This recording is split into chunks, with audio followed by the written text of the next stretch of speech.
कांग्रेस हुकूमत जमहूरी आवाज़ें दबा रही है। जागृति सदर कविता का शदीद रद्द-ए-अमल। जागृति सदर कविता ने कहा कि तेलंगाना में कांग्रेस हुकूमत जमहूरी आवाज़ों को दबाने की कोशिश कर रही है।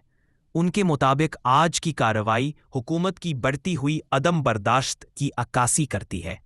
उन्होंने मुतालबा किया कि सिंगारेनी में डिपेंडेंट मुलाजमतों की बहाली और मेडिकल बोर्ड की फौरी तश्कील को बिला ताख़ीर यकीनी बनाया जाए।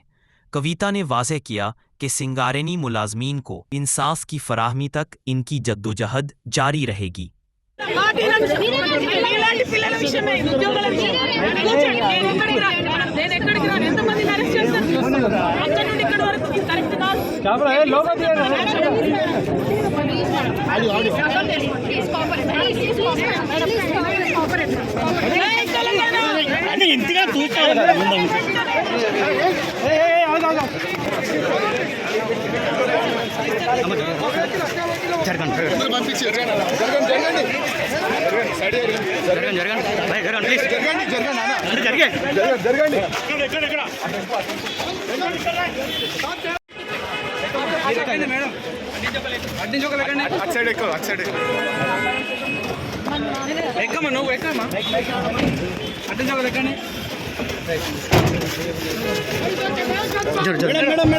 మేడం